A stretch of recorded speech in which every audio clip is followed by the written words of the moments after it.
বিসমিল্লাহির রহমানির রহিম। আসসালামু আলাইকুম ওয়ারাহমাতুল্লাহ।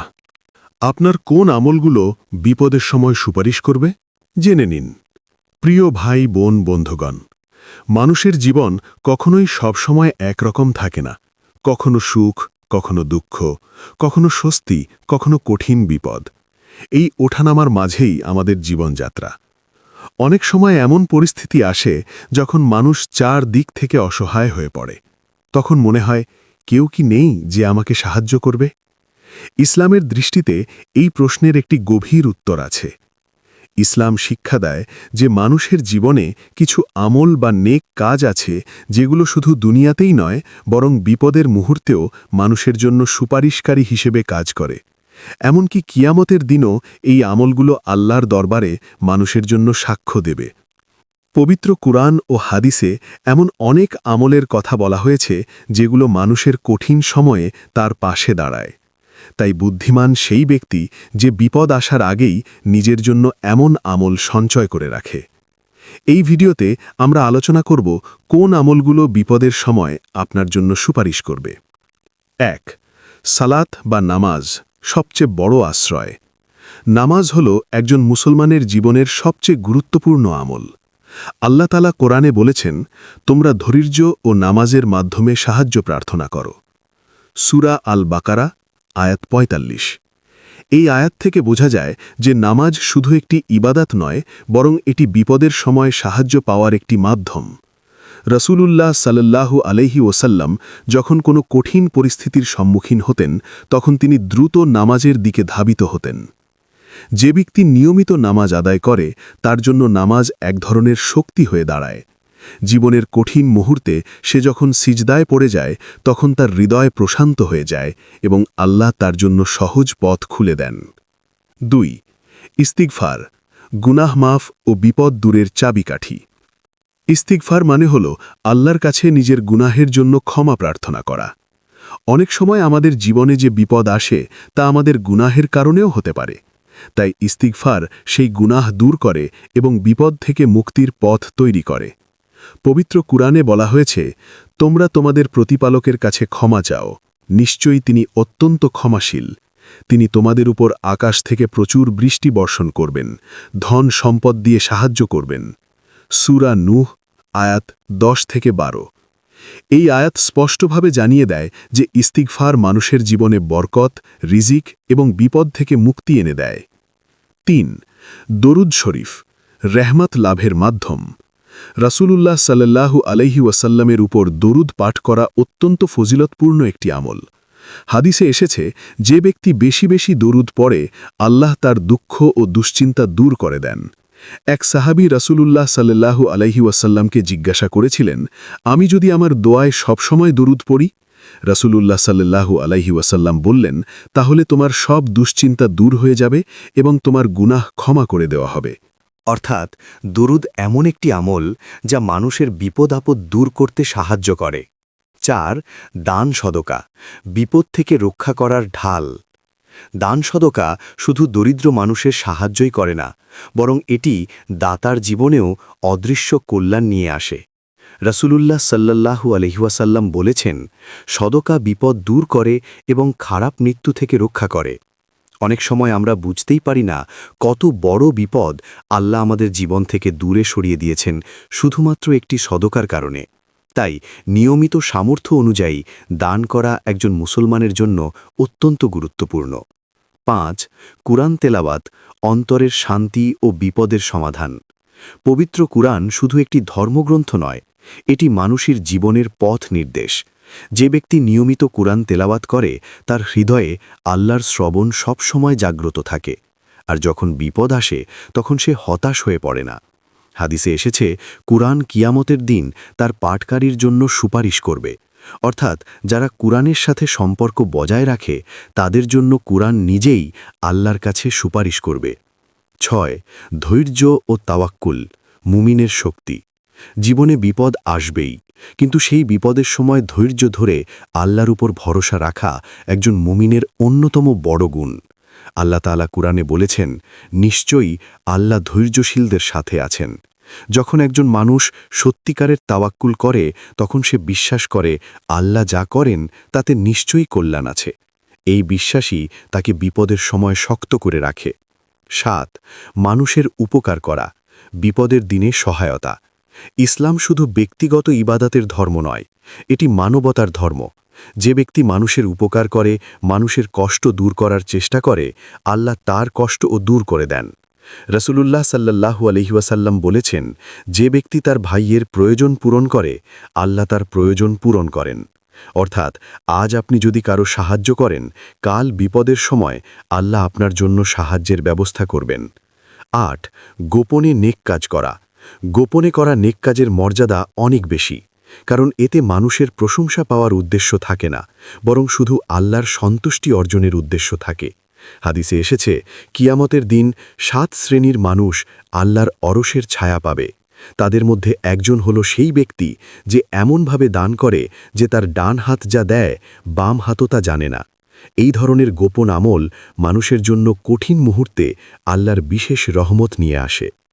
৯. তওবা, নতুন জীবনের শুরু। মানুষ ভুল করবেই, কিন্তু আল্লাহর রহমত এতই বিস্তৃত যে তিনি তওবাকারীদের ভালোবাসেন। যে ব্যক্তি আন্তরিকভাবে তওবা করে, আল্লাহ তার অতীতের গুনাহ মাফ করে দেন। অনেক সময় তওবা মানুষের জীবন থেকে বিপদ দূর করার একটি বড় মাধ্যম হয়ে দাঁড়ায়। বন্ধুগণ, জীবনে বিপদ আপদ এড়ানো মানুষের পক্ষে সম্ভব নয়, কিন্তু একজন সচেতন মুসলমান জানে কিভাবে সেই বিপদের মোকাবিলা করতে হয়। নামাজ, ইস্তিগফার, দুরুদ, দান সদকা, কুরআন তেলাওয়াত, ধৈর্য, মানুষের উপকার করা এবং তওবা, এই আমলগুলো মানুষের জন্য এক ধরনের আধ্যাত্মিক শক্তি তৈরি করে। যখন একজন মানুষ নিয়মিত এসব আমল করে, তখন সে শুধু আল্লাহর নৈকট্যই লাভ করে না, বরং তার জীবনে এমন এক সুরক্ষা তৈরি হয় যা তাকে অনেক বিপদ থেকে রক্ষা করে। তাই আমাদের উচিত বিপদ আসার অপেক্ষা না করে এখন থেকেই এসব আমলকে জীবনের অংশ বানানো। কারণ একদিন যখন জীবনের সবচেয়ে কঠিন মুহূর্ত আসবে, তখন হয়তো এই আমলগুলোই আল্লাহর দরবারে আপনার জন্য সুপারিশ করবে এবং আপনার মুক্তির কারণ হবে। আপনার কোন আমলগুলো বিপদের সময় সুপারিশ করবে? মানুষের জীবন কখনোই স্থায়ীভাবে শান্ত বা সুখের হয় না। কখনো অপ্রত্যাশিত সমস্যা, দুঃখ, রোগ, দারিদ্র্য কিংবা মানসিক কষ্ট মানুষের জীবনে নেমে আসে। তখন অনেকেই ভাবেন, এই কঠিন সময় থেকে মুক্তি পাওয়ার উপায় কি? ইসলামের দৃষ্টিতে বিপদের সময় শুধু ধৈর্য ধরাই নয়, বরং কিছু বিশেষ আমল আছে যেগুলো আল্লাহর রহমত ও সাহায্য লাভের দরজা খুলে দেয়। ইসলাম আমাদের শিক্ষা দেয় যে দুনিয়ায় করা প্রতিটি ভালো কাজ মানুষের জন্য এক ধরনের সঞ্চয়। এই নেক আমলগুলো শুধু দুনিয়াতেই শান্তি দেয় না, বরং কঠিন মুহূর্তে আল্লাহর রহমত পাওয়ার মাধ্যম হয় এবং কিয়ামতের দিন মানুষের জন্য সুপারিশকারী হিসাবে দাঁড়ায়।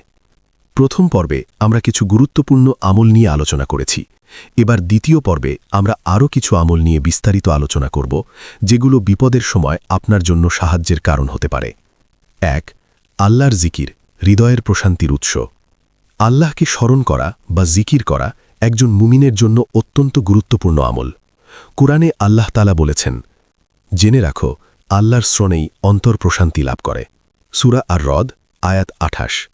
জীবনের কঠিন মুহূর্তে মানুষ যখন ভেঙে পড়ে, তখন আল্লাহর জিকির তাকে আবার শক্তি দেয়।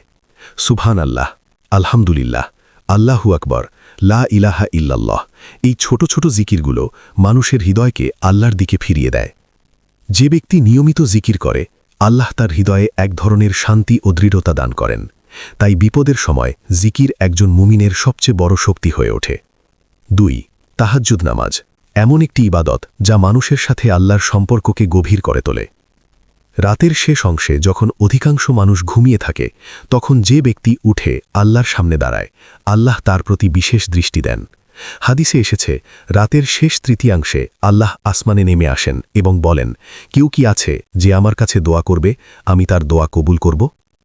তাই যারা নিয়মিত তাহাজ্জুদ পড়ে, তাদের দোয়া আল্লাহ বিশেষভাবে কবুল করেন। অনেক বড় বড় বিপদ থেকেও মানুষ মুক্তি পেয়েছে এই নামাজের বরকতে। ৩. ধৈর্যের সাথে দোয়া করা। দোয়া হলো মুমিনের সবচেয়ে শক্তিশালী অস্ত্র।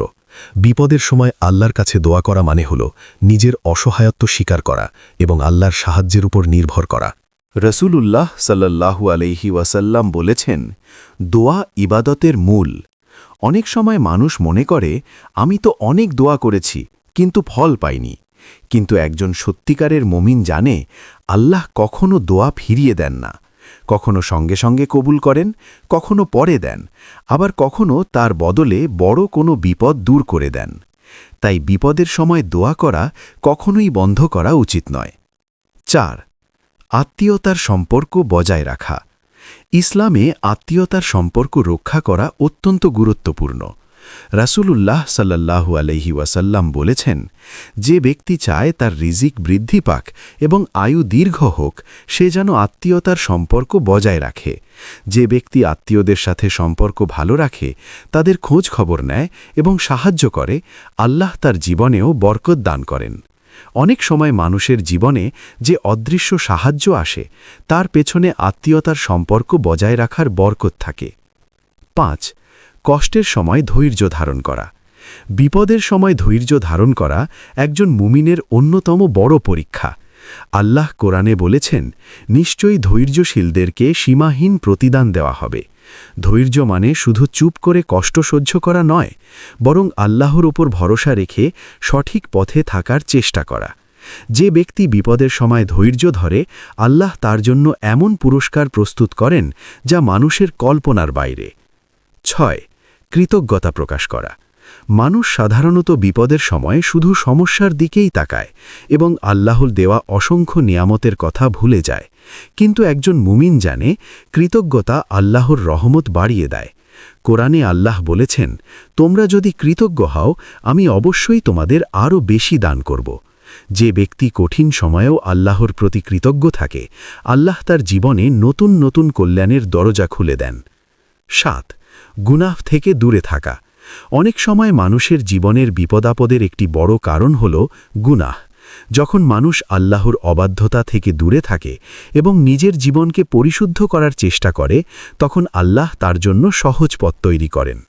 গুনাহ ছেড়ে দেবার সিদ্ধান্তই অনেক সময় মানুষের জীবনের বড় পরিবর্তনের সূচনা হয়ে যায়। 8. আল্লাহর উপর পূর্ণ ভরসা রাখা। তাওয়াক্কুল মানে হল নিজের সাধ্য অনুযায়ী চেষ্টা করা এবং ফলাফলের ব্যাপারে আল্লাহর উপর ভরসা রাখা। কোরআনে বলা হয়েছে, যে ব্যক্তি আল্লাহর উপর ভরসা করে, আল্লাহ তার জন্য যথেষ্ট।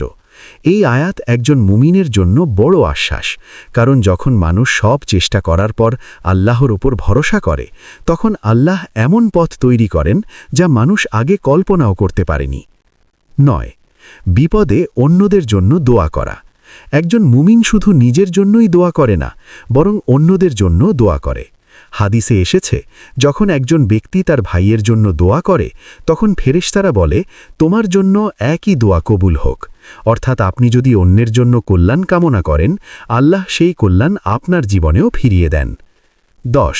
সব সময় আল্লাহর সাথে সম্পর্ক মজবুত রাখা। সবচেয়ে গুরুত্বপূর্ণ বিষয় হল আল্লাহর সাথে সম্পর্ক মজবুত রাখা।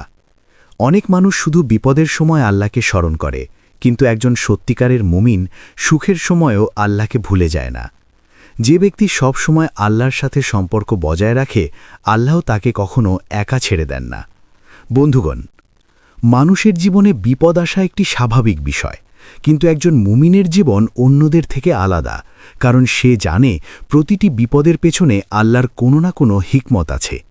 নামাজ, জিকির, তাহাজ্জুদ, দোয়া, ইস্তিগফার, দান সদকা, ধৈর্য, কৃতজ্ঞতা, আত্মীয়তার সম্পর্ক বজায় রাখা এবং আল্লাহর ওপর পূর্ণ ভরসা, এই সব আমল মানুষের জীবনে এক ধরনের আধ্যাত্মিক শক্তি তৈরি করে। যখন একজন মানুষ এই আমলগুলো নিয়মিত পালন করে, তখন তার জীবনে এমন এক সুরক্ষা তৈরি হয় যা তাকে অনেক বিপদ থেকে রক্ষা করে এবং কঠিন সময়েও আল্লাহর সাহায্য এনে দেয়। তাই আমাদের উচিত আজ থেকেই এই আমলগুলোকে জীবনের অংশ বানানো, কারণ হয়তো এমন একদিন আসবে যখন দুনিয়ার কেউ আমাদের পাশে থাকবে না। তখন এই নেক আমলগুলোই আল্লাহর দরবারে আমাদের জন্য সুপারিশ করবে এবং আমাদের মুক্তির কারণ হবে। আপনার কোন আমলগুলো বিপদের সময় সুপারিশ করবে? মানুষের জীবনে বিপদ ও পরীক্ষা আসা আল্লাহর নির্ধারিত একটি নিয়ম। কখনো দারিদ্র্য, কখনো অসুস্থতা, কখনো প্রিয়জন হারানোর কষ্ট, আবার কখনো মানসিক দুশ্চিন্তা, এই সব কিছুই মানুষের জীবনকে পরীক্ষার মুখে ফেলে। কিন্তু একজন মুমিন জানে প্রতিটি পরীক্ষার পেছনে আল্লাহর হিকমত আছে এবং প্রতিটি বিপদের সাথেই আল্লাহ মুক্তির পথ তৈরি করে রাখেন। ইসলাম আমাদের শিক্ষা দেয় যে কিছু নেক আমল আছে যেগুলো মানুষের জীবনে এমন শক্তি তৈরি করে যা বিপদের সময় তাকে সাহায্য করে। শুধু তাই নয়, কিয়ামতের দিনও এই আমলগুলো আল্লাহর দরবারে মানুষের জন্য সুপারিশ করবে। প্রথম ও দ্বিতীয় পর্বে আমরা বেশ কিছু গুরুত্বপূর্ণ আমল নিয়ে আলোচনা করেছি। এবার তৃতীয় পর্বে আমরা আরও গভীর ও গুরুত্বপূর্ণ কিছু আমল নিয়ে আলোচনা করব, যেগুলো মানুষের জীবনে অদৃশ্যভাবে বিপদ দূর করার কারণ হতে পারে। ১. কুরআন অনুযায়ী জীবন পরিচালনা করা। কুরআন শুধু তিলাওয়াত করার জন্য নয়, বরং এটি মানুষের জীবনের জন্য পূর্ণাঙ্গ নির্দেশনা। যে ব্যক্তি কুরআনের শিক্ষা অনুযায়ী নিজের জীবন পরিচালনা করে, আল্লাহ তার জন্য সহজ পথ তৈরি করেন। কুরআনে বলা হয়েছে, যে আমার হিদায়াত অনুসরণ করবে সে পথভ্রষ্ট হবে না এবং কষ্টেও পড়বে না। এর অর্থ হল, যে ব্যক্তি কুরআনের আলোকে জীবন পরিচালনা করে তার জীবনে অনেক অশান্তি ও বিপদ থেকে আল্লাহ তাকে রক্ষা করেন। ২. আল্লাহর উপর সন্তুষ্ট থাকা। হৃদা। মানুষ সাধারণত তখনই শান্ত থাকে যখন তার ইচ্ছা পূরণ হয়, কিন্তু একজন প্রকৃত মুমিনের বৈশিষ্ট্য হল সে আল্লাহর সিদ্ধান্তের ওপর সন্তুষ্ট থাকে। এই গুণকে বলা হয় হৃদা বিল কাদা, অর্থাৎ আল্লাহর তকদিরের ওপর সন্তুষ্ট থাকা। যখন একজন মানুষ আল্লাহর সিদ্ধান্তের ওপর সন্তুষ্ট থাকে, তখন তার হৃদয়ে অভিযোগ বা হতাশা থাকে না, বরং সে বিশ্বাস করে আল্লাহ যা করেন তা তার জন্য ভালো। এই বিশ্বাস মানুষকে কঠিন সময়েও শক্ত রাখে। ৩. মানুষের ভুল ক্ষমা করা। মানুষের জীবনে অনেক কষ্ট আসে অন্য মানুষের আচরণের কারণে। কেউ অপমান করে, কেউ প্রতারণা করে, কেউ কষ্ট দেয়। কিন্তু ইসলাম শিক্ষা দেয় ক্ষমা করা একটি মহৎ গুণ। কোরআনে আল্লাহ বলেছেন, তোমরা ক্ষমা করো এবং উপেক্ষা করো। তোমরা কি চাও না যে আল্লাহ তোমাদের ক্ষমা করুন? যে ব্যক্তি মানুষের ভুল ক্ষমা করে, আল্লাহ তার গুনাহ ক্ষমা করে দেন এবং তার জীবনের অনেক সমস্যা সহজ করে দেন। ৪. আল্লাহের পথে ধৈর্য ধরে থাকা। অনেক সময় মানুষ ভালো কাজ করতে গিয়ে নানা বাধার সম্মুখীন হয়। কেউ উপহাস করে, কেউ বাধা দেয়, কেউ নিরুৎসাহিত করে। কিন্তু যারা আল্লাহের পথে ধৈর্য ধরে থাকে তাদের জন্য আল্লাহ বিশেষ পুরস্কার প্রস্তুত করেন। ইসলামের ইতিহাসে দেখা যায় নবী ও সাহাবিগা অসংখ্য কষ্ট সহ্য করেছেন, কিন্তু তাদের ধৈর্যের কারণেই আল্লাহ তাদের মর্যাদা বৃদ্ধি করেছেন। ৫. গোপনে দোয়া করা। গোপনে করা দোয়ার একটি বিশেষ মর্যাদা আছে। যখন একজন মানুষ নিঃশব্দে আল্লাহের কাছে নিজের কষ্ট প্রকাশ করে, তখন সেই দোয়া অনেক বেশি আন্তরিক হয়। গোপন দোয়া মানুষের হৃদয়কে আল্লাহের সাথে আরও গভীরভাবে যুক্ত করে, আর এই আন্তরিকতা আল্লাহের কাছে অত্যন্ত প্রিয়। ৬. বিপদের সময় আল্লাহকে বেশি স্মরণ করা। মানুষ সাধারণত সুখের সময় আল্লাহকে ভুলে যায় এবং বিপদের সময় তাকে স্মরণ করে, কিন্তু একজন মুমিনের উচিত সব সময় আল্লাহকে স্মরণ করা। হাদিসে বলা হয়েছে, তুমি সুখের সময় আল্লাহকে স্মরণ করো, তাহলে বিপদের সময় আল্লাহ তোমাকে স্মরণ করবেন। এই কথার গভীর অর্থ হল, যে ব্যক্তি ভালো সময়েও আল্লাহের সাথে সম্পর্ক রাখে, আল্লাহ তাকে বিপদের সময় সাহায্য করেন। ৭. ভালো চরিত্র গঠন করা। ইসলামে সুন্দর চরিত্রের গুরুত্ব অত্যন্ত বেশি। রসুলুল্লাহ সাল্লাল্লাহু আলাইহি ওয়াসাল্লাম বলেছেন, কিয়ামতের দিন মুমিনের পাল্লায় সবচেয়ে ভারী আমল হবে তার সুন্দর চরিত্র। যে ব্যক্তি সত্যবাদী, ধৈর্যশীল, বিনয়ী এবং দয়ালু, আল্লাহ তার প্রতি বিশেষ রহমত দান করেন। অনেক সময় মানুষের ভালো চরিত্রই তার জন্য বিপদ থেকে রক্ষা পাওয়ার কারণ হয়ে দাঁড়ায়। ৮. অন্যের কষ্টে পাশে দাঁড়ানো। মানুষ যখন অন্যের কষ্টে পাশে দাঁড়ায়, আল্লাহ তার কষ্টেও সাহায্য করেন। রসুলুল্লাহ সাল্লাল্লাহু আলাইহি ওয়াসাল্লাম বলেছেন, যে ব্যক্তি কোনো মুসলমানের দুনিয়ার কষ্ট দূর করে, আল্লাহ কিয়ামতের দিন তার কষ্ট দূর করবেন। অর্থাৎ মানুষের সাহায্য করা শুধু মানবিক কাজ নয়, বরং এটি এমন একটি আমল যা আল্লাহের রহমত পাওয়ার মাধ্যম। ৯. সব সময় আশা রাখা। একজন মুমিন কখনো আল্লাহের রহমত থেকে নিরাশ হয় না। কোরআনে বলা হয়েছে, আল্লাহের রহমত থেকে নিরাশ হয়ো না। অনেক সময় মানুষ মনে করে তার জীবনের সমস্যা কখনো শেষ হবে না, কিন্তু আল্লাহ এমনভাবে পরিস্থিতি পরিবর্তন করেন যা মানুষ কল্পনাও করতে পারে না। তাই কঠিন সময়েও আশা হারানো উচিত নয়। 10. আল্লাহের সাথে হৃদয়ের সম্পর্ক তৈরি করা। সবচেয়ে গুরুত্বপূর্ণ বিষয় হল আল্লাহের সাথে গভীর সম্পর্ক তৈরি করা। যখন একজন মানুষ আল্লাহকে শুধু ভয় করে না, বরং ভালোবাসে, তখন তার ইবাদতও আন্তরিক হয়ে যায়। এই সম্পর্ক মানুষকে জীবনের প্রতিটি পরিস্থিতিতে শক্তি দেয়, কারণ তখন সে জানে দুনিয়ার সবাই তাকে ছেড়ে গেলেও আল্লাহ কখনো তাকে ছেড়ে যাবেন না। প্রিয় বন্ধুগণ, মানুষের জীবনে বিপদ আসা অবশ্যম্ভাবী, কিন্তু একজন মুমিনের সবচেয়ে বড় শক্তি হল তার ঈমান এবং নেক আমল। নামাজ, জিকির, কোরআন তেলাওয়াত, ইস্তিগফার, দান, সদকা, দোয়া, ধৈর্য, কৃতজ্ঞতা, ভালো চরিত্র এবং মানুষের উপকার করা, এই সব আমল মানুষের জীবনে এক ধরনের আধ্যাত্মিক সুরক্ষা তৈরি করে। যখন একজন মানুষ এই আমলগুলোকে জীবনের অংশ বানায়, তখন তার জীবন শুধু আল্লাহের রহমতে ভরে ওঠে না, বরং বিপদের সময়ও আল্লাহ তার জন্য অদৃশ্য সাহায্যের দরজা খুলে দেন। তাই আজ থেকেই আমাদের উচিত নেক আমলকে জীবনের সঙ্গী বানানো, কারণ হয়তো এমন একদিন আসবে যখন দুনিয়ার কেউ আমাদের পাশে থাকবে না। তখন এই আমলগুলোই আল্লাহের দরবারে আমাদের জন্য সুপারিশ করবে এবং আমাদের মুক্তির কারণ হবে। হে আল্লাহ, আমাদেরকে ক্ষমা করে দিন।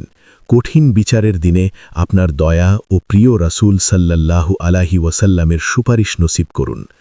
আমরা যেন আপনার আদেশ ও প্রিয় রাসূল সাল্লাল্লাহু আলাইহি ওয়াসাল্লামের সুন্নাহ মেনে চলতে পারি, সেই তৌফিক দান করুন। আমিন ইয়া রাব্বাল আলামিন। এই পর্যন্ত ভিডিওটি দেখার জন্য আপনাকে অসংখ্য ধন্যবাদ।